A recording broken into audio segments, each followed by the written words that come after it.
Hello guys, welcome back to my channel. I'll start again. For those who are new, my name is Martin and I use this as a space to review both tarot and oracle decks in the and mass market. So today's offering is the Clarity Tarot. This is published by Red Feather, and it's available from November the 27th of this year. I was approached by Kate Matthews, the artist, about 6 weeks ago or something, and she reached out to me and asked me if I'd like an advance copy to review on my channel. So I says yes.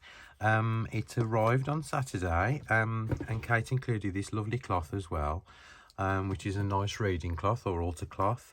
I don't think this comes in the set. I'm not quite sure about that. I'd never asked Kate, but it's a lovely cloth. Right, so now this is a tarot deck with a difference. I've been looking at the cards and I've read some of the guidebook, as I normally do before I come on a review. So the back of the box says, now the secrets of the tarot are brought to light so that everyone can clearly hear the powerful messages that will resonate with one's soul through the Clarity Tarot. We all have unique challenges in this 21st century, and with this deck you have a way to navigate those complexities for yourself as well as for friends and family. You'll not only know what the cards are trying to tell you, but also how to say it in a way that is completely unbiased, centered and supportive for yourself or for someone needing direction. The artwork's by Kate Matthews and all the text is by Deborah Zachow or Zashow. I'm not quite sure how to pronounce the person's name. So it comes in a lift off box, a little bit like the Los Scarabeo ones. The cards are gilded. As this is an advanced copy, I'm not quite sure. I mean, I think this is just like the finish of this advanced copy. I'm sure the finish will be a lot more smoother than this when they are released. Right, so the guidebook. Now, what's different about this deck? Right, okay. The reason why it's called the Clarity Tarot is what makes this deck unique, because there's keywords on it, and the keywords are for love and money. Obviously, these are not the only questions that people approach the tarot for, but the author, for some reason, has just used the love and money. I suppose they are the most asked questions, maybe, during a tarot reading these days. And also, the cool thing about it is there's an easy yes or no, which I'll show you in a minute. And there was a deck around in the early 2000s called the Quest Tarot, and you could use that tarot as a Ouija board, as a tarot deck, and also the cards had little yes or no symbols on as well. The images are absolutely gorgeous, and there's loads of information in the guidebook as well. First of all, I want to concentrate on the positives of it because it is a really lovely deck. Right, okay, so you've got keywords on love and money. With the keywords conveniently placed and easy to read on each card, you needn't have to question if your answers are coming from your imagination or your intuition, since you can be sure your answers are always coming from your intuition. Okay, the keywords will keep you on track, allow the vibration to remain high while your eyes pick up the words and phrases smoothly, allowing spirit to draw the insight in your mind that will be most helpful for your client. The most asked questions are about love, while the second most popular are about money and career. Well, obviously this is this tarot reader's opinion. Not everybody. I don't answer love questions at all. I never answer relationship questions because I just don't. But like, I mean, for those of you who do, maybe the TikTok generation, this would be the perfect deck for you, because I think it is geared towards beginners more so than seasoned readers. And then you've got the easy yes and no answers as well. And then you've got the numerology, which is brilliant as well, because some people kind of overlook the numerological part of a reading. Right, so every card has got yes, no. Well, you can see the guidebook is quite thick. It's not numbered actually, so I couldn't tell you how many pages are in it. And at the back, there's an index as well, cheat sheet at the back, which the author calls it. And then you've got hotline advisor. So let me just read this. No, there's nothing I need to kind of like stage entertainer, event psychic, hotline advisor. Okay, let me just overlook that bit for now, and I'll come back to the guidebook later. Right, okay, Kate's artwork is absolutely beautiful, so you'll have to bear with me because what I've done is the deck's back to front. So let me just show you what I mean. So first of all, you've got the illustration on the card, which is lovely, the Fool. Then you've got a little bit there for love and a little bit there for money. And then you've got the symbol at the top, which either says a Y or an N for yes or no. Do I like the concept of it? I absolutely love the artwork. I am not too keen on the concept, right? Because when you've got a deck that kind of just, you know, uses the two kind of topics, love or money, basically what you're doing is you are, for a beginner, this, you know, even though this is, you know, probably geared towards beginners, it's a kind of like, you'd only have that meaning for the card, if you know what I mean. It wouldn't help you to grow as a reader.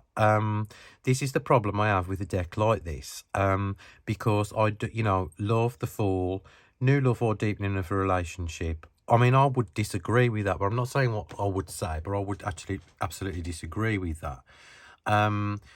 But, you know, I mean, it is what it is. I mean, it's a different kind of deck. I've got no problem with it per se. But with these kind of decks, I kind of, you know, think they are very limiting when you put like a topic in a little box at the bottom. And also as well, because Kate's artwork is so lovely, I would have liked to have seen full bleed on the cards. And maybe these could have been, you know, these corners could have gone, and you know, you could have had this in different text, different font at the bottom, so it was less bold, if you know what I mean. But let's have a look through the cards anyway, because this is the main point. So there's the High Priestess, which is absolutely beautiful. I love. And let's have a look at some of the keywords as well. So the Empress, for love, we've got mutual trust, affection, pregnancy. Again, I personally don't read the Empress as a pregnancy card. I mean, it can obviously be read as a pregnancy card, but I personally don't. And then you've got money, good fortune, options, and success. And that's a yes card. So the Emperor, we've got stable, mature love with loyalty, success in business or legal matters. So, yeah, some of them I kind of agree with. But obviously, we're not all going to agree with everybody else's kind of take on the cards, are we?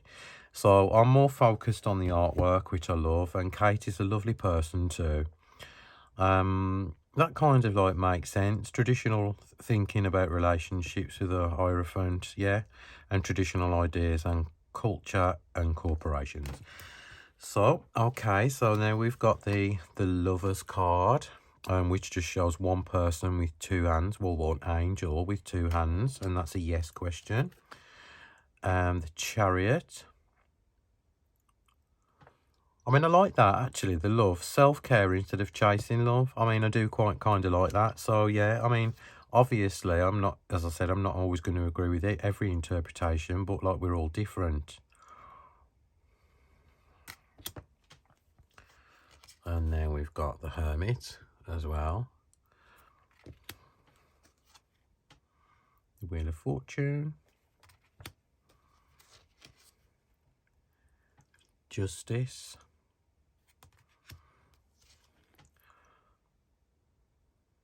Hangman.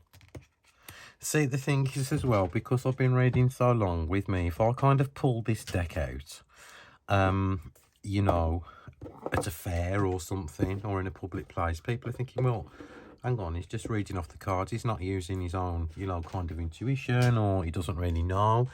So maybe this deck would be great for a beginner's tool, but as I said, I mean, I think it's important to kind of like do your research if you're first starting out, see what meanings kind of resonate with yourself. There's plenty of amazing tarot books and resources out there now, and obviously you don't have to agree with everything what's in all of them, but you will find your own style of reading as time goes on.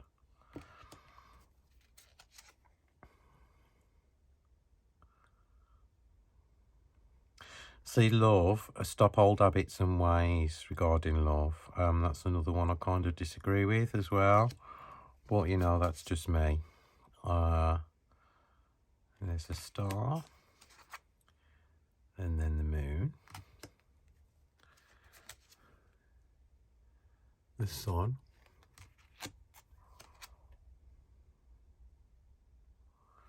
Judgment.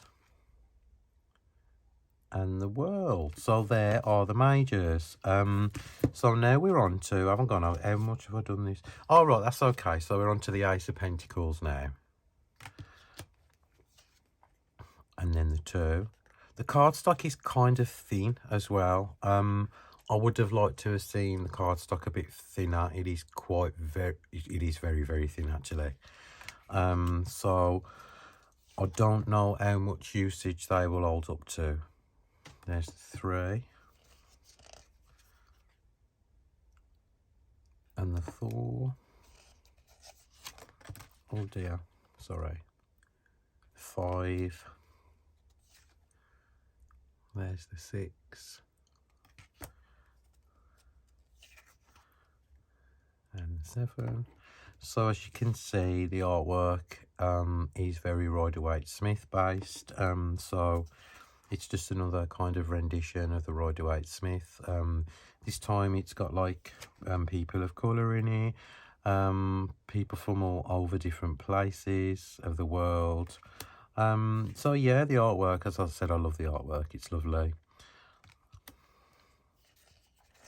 The King. The Queen. And there's the Knight. And finally, the Page. As you can see as well, I mean, I'm only holding the cards up and they're kind of bending. So I hope that, you know, the original copies are a little bit better than this. The final copy, sorry. There's the Ace of Wands. And the 2. And the 3. And there's the 4. 5. And you can see like the fiery energy of the wands with the oranges and the golds, kind of like summing up the whole suit on there, on the cards we've seen so far. So that's also, you know, something which is good, like when you've got a large spread, you can see what suit dominates maybe. And there's the 10. The King. The Queen. The Knight. And the little sweet Page. That image looks kind of stretched to me. It's probably intentional, but it's just me. The Ace of Cups. That's a beautiful card. And then the 2. See, I do prefer the 2 of Cups as just 2 cups instead of a male and a female. Being a gay man, this does absolutely nothing for me. I can't see myself in this card whatsoever. But you have got the 2 symbols, I suppose, there. But yeah, you have got the, you know, the different kind of male, male, female, female. But I would like to see just 2 cups depicted. And there's the 3. And the 4. And the 5. 6. 7.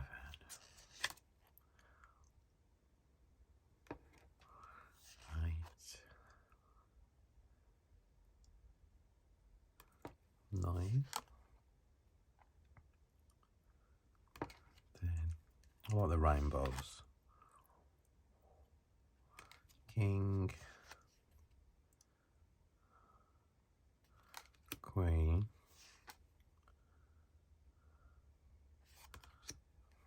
Knight, Page, and then finally we have the suit of swords. That's lovely, absolutely lovely.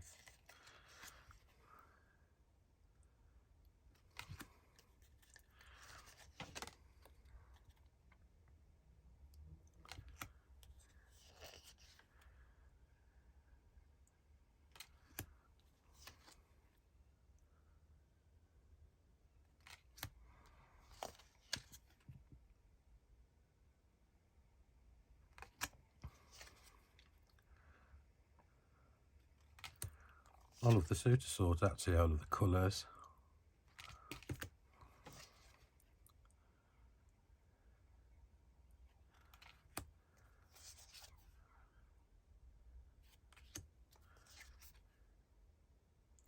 King,